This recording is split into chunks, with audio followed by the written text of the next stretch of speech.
बारात से पहले गोशवारे जमा कराएं। अब शादी के खर्चे में FBR का तोहफा भी शामिल है। शादियों पर विदहोल्डिंग टैक्स में 19% इजाफा, खुशी पर भी कटौती।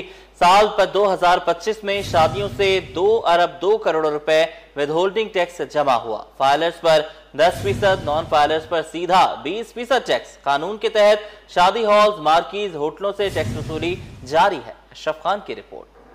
अब शादी के खर्चे से पहले FBR का तोहफा भी शामिल।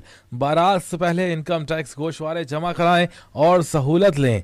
माली साल 25 में शादियों पर विद होल्डिंग टैक्स में 19% इजाफा, अब खुशी पर भी कटौती होगी। रिपोर्ट के मुताबिक माली साल 25 में शादियों से 2 अरब 2 करोड़ रुपए विद होल्डिंग टैक्स जमा हुआ, जो गुज़िश्ता साल 1 अरब 70 करोड़, रवां साल 50 करोड़ का इजाफा हुआ। रिपोर्ट के मुताबिक शादियों पर विद होल्डिंग टैक्स कटौती पूरे मुल्क से हुई, जिसमें सबसे ज्यादा टैक्स वसूली में कराची, लाहौर, इस्लामाबाद सरफहरिस्त रहे। अवाम का इस टैक्स पर शदीद रद्द अमल, कहा कि जो हाल है उसको टैक्स देना चाहिए, अवाम पर बोझ क्यों।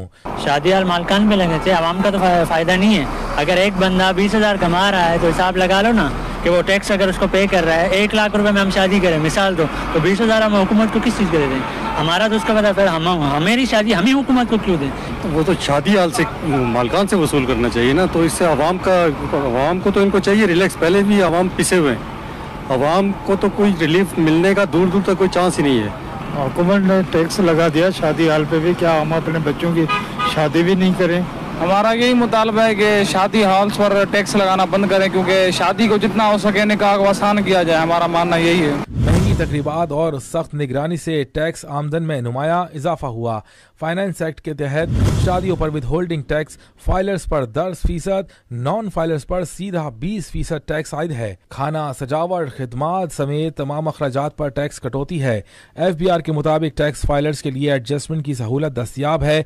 FBR के मुताबिक महंगे अखराजात करते हैं पर इनकम टैक्स गोशवारे जमा नहीं करने वालों पर भारी टैक्स आयद है ताकि वो फाइलर बन जाएं। पाकिस्तान में शादियों पर होने वाले पुरतइश अखराजात को देखते हुए ये शोबा हुकूमत के लिए महसूलात बढ़ाने का मौसर जरिया बन सकता है।